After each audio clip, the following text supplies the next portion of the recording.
জি আমি তো আগামীকাল যেতে পারবো না।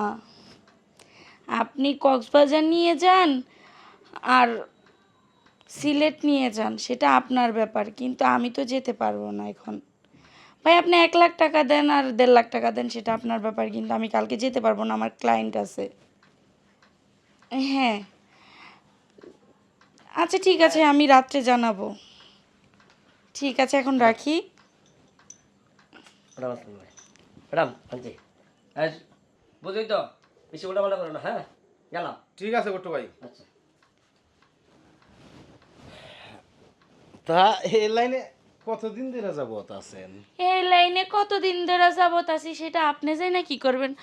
আপনি মধু খাইতে আইছেন, মধু খাইয়া চইলা যাইবেন, বোমরার খবর নিয়ে কি করবেন? না, আমরা কি সরষে ক্ষেতের মধু নাকি এই ফুলের মধু, এটা একটু জানি না, খাইলে ভালো হয় আর কি। ও আচ্ছা তাই নাকি?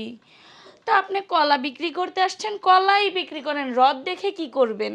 ও আচ্ছা, না ভাবতেছি যদি এই লাইনে নতুন হও তাহলে কিছু টিপস পাইবা আর কি, এই জন্যই জিজ্ঞেস ও করতেছি। আচ্ছা, এটা কোন নিয়মে লেখা আছে যে নতুনরাই খালি টিপস পায় আর পুরানরা পায় না? ও আচ্ছা ঠিক আছে, আমার বোঝা রয়ে গেছে।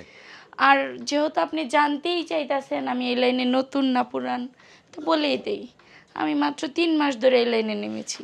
ও আচ্ছা আচ্ছা। আচ্ছা একটা জিনিস কি জানো, কি? এই যে আমি বিভিন্ন হোটেলে যাই, আসলে এরকম রসিকতা আমার সাথে কেউই করে নাই। আপনি মনে হয় অনেক ভালো মানুষ। শোনেন আপনার আমি একটা কথা বলি, এই জায়গায় এসে অনেকে অনেক ধরনের কথাবার্তা বলে, সো ওই সমস্ত কথা আমি কানে নেই না। আপনি যেটা করতে এসেছেন ওইটা করে যান ভাই, আমাদের কাস্টমার আমাদের কাছে লক্ষ্মী। আপনি যাবেন তো আরও আসবো, আপনি যদি ঘন্টার পর ঘন্টা বসে থাকেন তাহলে আমার অন্য কাস্টমারটা হাতছাড়া হয়ে যাবে। আরে তুমি এত টাকার চিন্তা করো কেন? কাস্টমারের 5টা কাস্টমারের টাকা আমি রুবিলা দিব, কোনো সমস্যা নাই। আপনার চাপাবাজি আপনি বন্ধ করেন। 5 কাস্টমারের টাকা দিতে গেলে আপনার পকেট ফাঁকা হয়ে যাবে, বোঝেন নাই? তো আপনার কাজটা আপনি করে তারপর এখান থেকে বিদায় হন, আমার কাছে সময়ের মূল্য অনেক। হ, সেটা তো আমি পতিতালয় দেখেছি। আমার ছোট ভাই